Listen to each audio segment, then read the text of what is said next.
Today we're going to be working with graphing inequalities.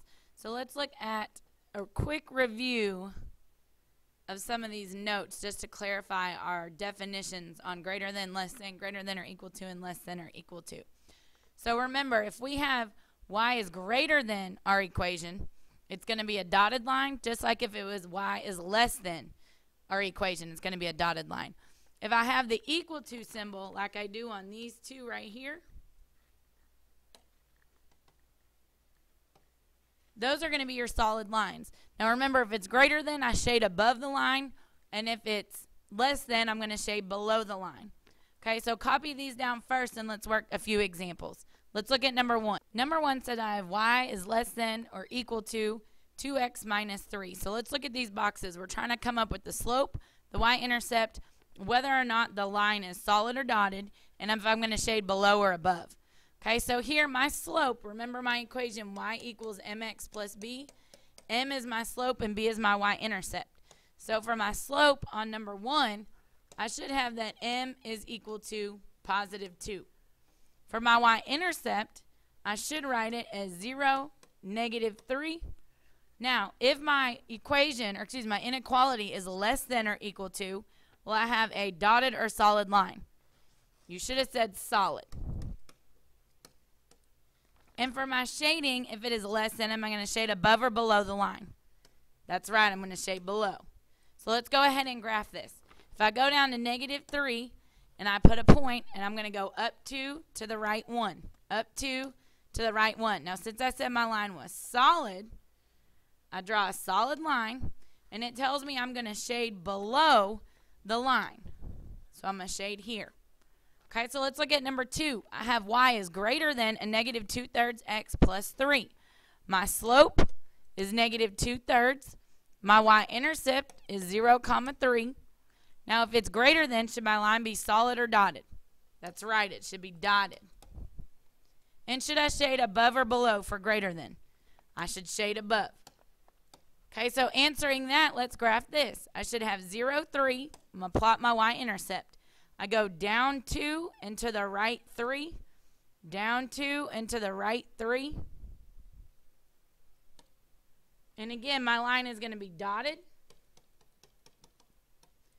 And since it's y is greater than, I'm going to shade above. So I'm going to shade up here.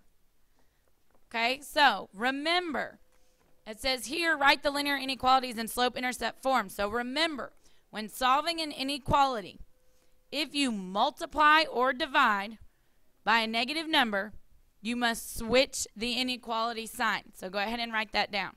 Okay, so remember, if you multiply or divide by a negative number, you must switch the inequality sign. So let's look at number 3. On number 3, I've got 10x plus 5y is greater than 40. So let's solve the equation. So remember, I subtract 10x from both sides. So I'll have 5y is greater than 40 minus 10x. And I divide everything by a positive 5. If I divide everything by a positive 5, do I need to change the inequality? That's right, the answer is no. So my equation should be y is greater than 8 minus 2x. So let's answer the question. My slope should be a negative 2. My y-intercept is 0, 8. And should the line be dotted or solid? It should be dotted. And should I shade above or below if it's greater than? I should shade above. Okay, so let's look at number 4. If I solve this equation, I should end up with y is greater than or equal to 3/2 x minus 6. So my slope is 3/2. My y-intercept is 0, negative 6. The line, if it is going to be equal to, it should be solid. And since I'm going to shade and it's greater than now instead of less than, because when I divided by a negative, I flipped the inequality, now I'm going to shade above. Okay, so let's look at number 5. If I solve this equation, I have 4y is less than negative 20 plus x. Divide everything by a positive 4. So I end up with y is less than a negative 5 plus 1/4 x.